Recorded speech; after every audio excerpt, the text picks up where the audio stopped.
Hello, my book host. Today I'm bringing you some of my favorite tips that have helped me sew faster, and so hopefully they will help you too.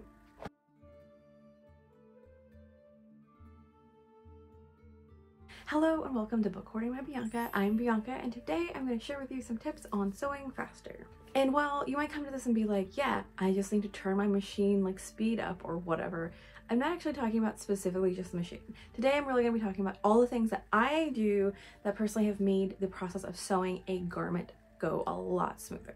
While you're here, don't forget to check out my Patreon or my Ko-fi and leave me a tip if you like my stuff.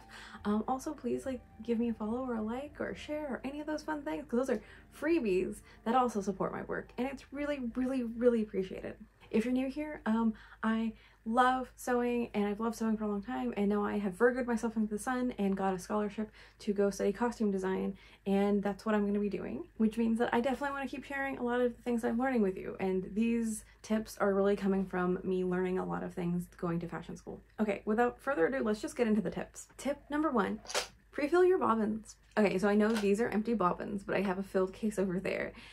What I do for all of my projects is, if I'm specifically doing a green dress or a blue dress or whatever that's going to need a specific color and not just my typical black and white, I always pre-fill at least 2 bobbins for that project. So for me, having to stop a project and rewind another bobbin is a thing that I've noticed just totally sucks like a lot of energy. And this is something that I guess is like a twofold tip. So it's 1, recognize when you have something in your sewing process that stopped you from doing something and find a way to try to fix that or plan for it or something. And I just think that the other thing is having bobbins prepped for your project is really great and really fun because you don't have to stop everything. With that though, that means that you need to actually have enough thread for this project. So I've definitely been a person who's like, I have this random thread and I hope this is enough, and it's not enough. So winding both bobbins might make you realize that you do not have enough thread, but it's definitely my number 1 tip. It is just put the 2 bobbins together. You know you're probably gonna need them. Nothing hurts just pre-threading those, and sometimes you just end up with like a half a bobbin left, and that's fine because then you just use that for the next project or for a scrap thing or a test thing. But it's just really nice to just have those pre-done so you don't have to stop everything and do them. Okay, my second tip for sewing faster is gather those notions before you start your project, before you start sewing. So again, there are a couple reasons for this. I would say one of them is just making sure you actually have the things you need for your project, because it's really helpful. And again, that's a stopping point for me. It's that, oh, I started a project and I just assumed I had the right zipper, or I assumed that I had buttons or whatever, and I didn't have enough of a thing. And I think the more you sew and the more you realize that it does really matter for you to know the length of your zipper, what kind of zipper it is, all those things will matter in the sewing as well. And so making sure that you actually have those things ready, that you have measured for them, and then all that stuff. The same for buttons, right? Here's my little button cup, as I like to call it. If you've been to the Avengers campus, then you know that this is the little mug that comes on the sample tray, the beer sampler tray. And I use this for my buttons. So the way that this little button scenario works is I usually will put the needle and thread in here as well. And so I'll just take this in my garment somewhere and just hand sew while I'm doing TV watching or something. So it's my little button thing. You can see there's some closures and buttons at the bottom there. So this is my little thing. And so I'll empty them out every time I do a new project, and I put the new ones in for the new project. So that they're ready, they're on my table, and then on top of that, beside there, I usually have my other notions, like my zippers or whatever, anything else that I need, I just prepare now. And the good thing is, if you realize that you don't have that, you can just go get them before you start your project, because again, I think it makes a big difference. I think especially for closures and things where you actually sometimes need to plan for how to put them in, it's just super helpful. Okay, tip number 3 is such a painful one, but I will admit that it's really important. Interface all your stuff first. So when you're working on a project, you probably already know going into it what needs to be interfaced. I would say 100% of the time, I hate doing interfacing. I hate doing it first, and I hate doing it in the process. But I will say, if you get it done first with all of your prep of ironing all your fabric and making sure it's ready, interface it then, interface it and be done with it.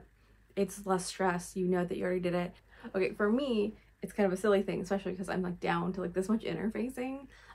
that's iron on, and I hate having to sew in the interfacing, and just knowing ahead of time that I've done all the icky parts of that.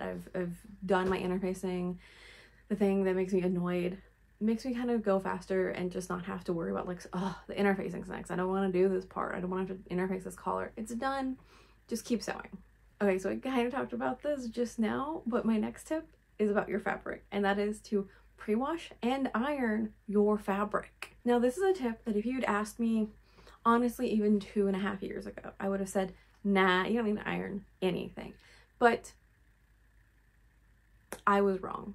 Here's the deal. I'm never going to judge you if you do not iron your fabric, but I will tell you it makes a world of difference to actually take the time to iron your fabric as you're going, iron those seams, press those seams, do all that stuff. But if you're not going to do that during the process, just minimally iron your fabric at the start of your project. That's all I'm saying. Like, you can do your projects however you want to, but I'm begging you, start your project before you even cut out the fabric, iron that fabric. If you cut out that fabric 4 months ago, re-iron that fabric, please, before you go into it. I'd say the same thing like really applies to if you put a project down and you're just picking it up again. Take the time to just iron it again. Like, just get that out of your system before you start it so that everything is nicely done. There's not going to be any puckering or misalignment. Press that fabric. I think the pre-wash thing, the only thing that needs to be said about that is just, you know, is important to pre-shrink your fabric, get all the dye out, all the treatment stuff that was put on it, dust and all that stuff that kind of built up on the fabric while it was in a warehouse or wherever. Those are really important things for you to just do. A good habit, but also again, like pre-shrinking, pre-doing that fabric so that it's ready for what you're gonna do. Obviously, there are some fabrics that you're not gonna pre-wash, but you do need to figure out how to pre-shrink them. Like, I just bought a ton of wool and I am going to pre-clean it, because as much as like we do throw clothes in like our washer and dryer and everything, you don't really do that with wool because of the way that that fiber works. If you don't want it to come out like a big felt ball, I'd say just make sure that you're researching the fabric you're using, and pre-washing it the way that you intend to be washing it is kind of critical too, because it'll help you know if it's going to stand up to the plans that you have for it. So like if you wash a fabric that you're like, oh no, it's just like a basic cotton, and then it like really wrinkles or something else, and you're just like, oh no, I don't want to make this like everyday kind of thing I want to wear with this thing that's clearly needs to be like very pampered and dry clean only and something. It helps you know ahead of time. Okay, so tip number 5 relating to fabric is just pre-cut all your pieces. Again, I've already said to interface everything, but also if you've already ironed your fabric, if you already pre-washed it, just cut every single piece you need now. And again, this is a, hey, make sure that you don't have to like piece something later. Or hey, maybe now when you cut all the pieces, you realize you need to piece something now. Just because once you get to that point in a project, sometimes it's really frustrating if you are like, oh no, I just pre-cut like the bodice but not the skirt, and then you're like, oh man, the skirt actually takes up way more yardage than I realized. It's just really important, especially if you're doing beautiful costumes that do take up a lot of yardage. I personally think that taking the time to pre-cut your fabric and do all that really helps in terms of managing expectations, I guess. I think we all know what I mean in terms of making like gowns and stuff, especially like if you have 10 yards of something, you might think that you've got the world right at your feet, but actually if you're putting all that into multiple skirts and a bustle and a train and all this stuff, it actually goes really fast. So that's just a tip to you, is especially when you're working on these big gowns and everything, pre-cut your stuff. I mean, honestly too, even if you're working on like a bodysuit or something, like it is shocking how much fabric can be taken up by just like a pant leg or something. Like, just pre-cut your stuff so that you don't have to worry about it later, or so that you know immediately like, hey, I didn't get enough yardage, I need to run back to the store and do this thing, or any other way so you can troubleshoot something, essentially. We're now to tip number 6, which is related to the fabric, which is just make sure you mark all of your darts and all of those things, all those special finicky sewing lines, mark those in some way. Whether you're using the friction pens, whether you're using tailor's chalk or other kinds of chalks or other kinds of pens, you're using pens themselves, or you have your own system, you know, sometimes people use safety pins or tailor's tacks or whatever. make sure that you've marked all of those finicky bits at the start. It's really helpful because sometimes, like if you're working with a fabric that it's not clear, or a pattern piece that's not clear, which side's up, which side's down, which side's the side, having those little pieces already marked and in place is really helpful. The other thing too I will say is that for me, if you look at my plaids video, I do mark the fabric with like a piece of tape if it's like the right side or wrong side, and I just make sure like I know, okay, for this project the tape is on the wrong side, okay, for this project the tape is on the right side. Just have some consistency there, but like in some way for specific like pattern things, you want to make sure that you are like, okay, all of these are the right side of a thing. And the same thing for pattern pieces that maybe easily might interchange.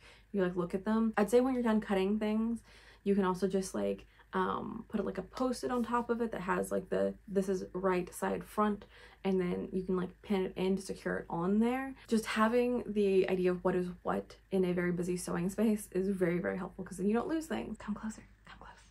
Okay, my last tip for you is to serge or overlock the raw edges of your fabric that you know are not going to be finished.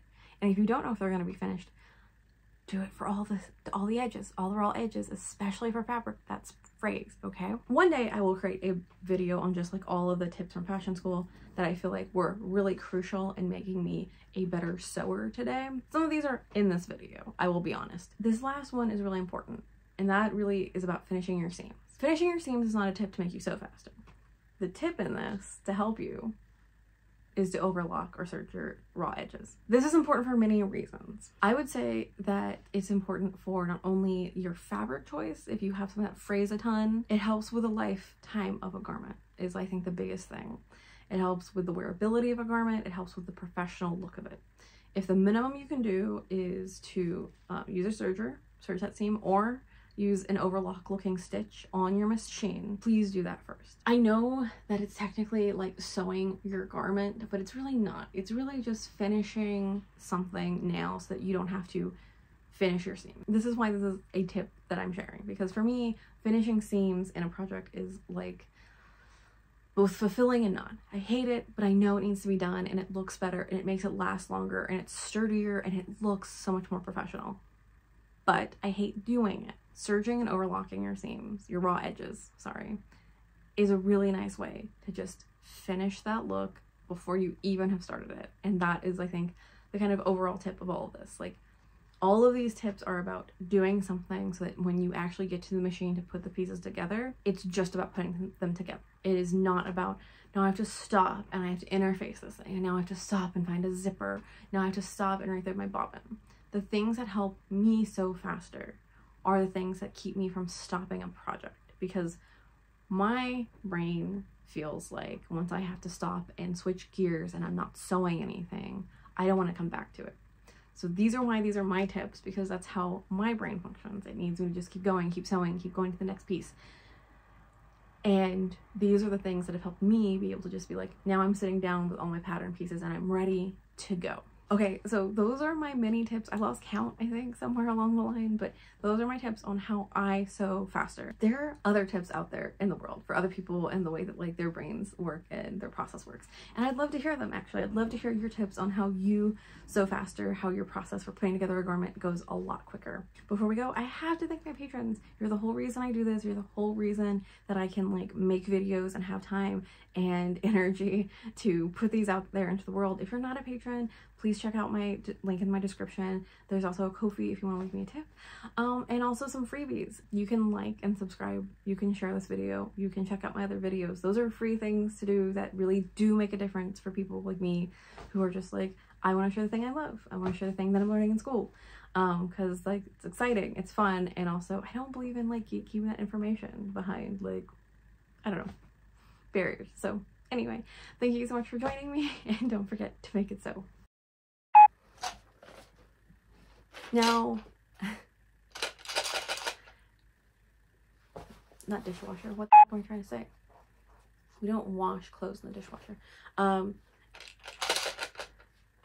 It's because for me, and this is this is a tip for you,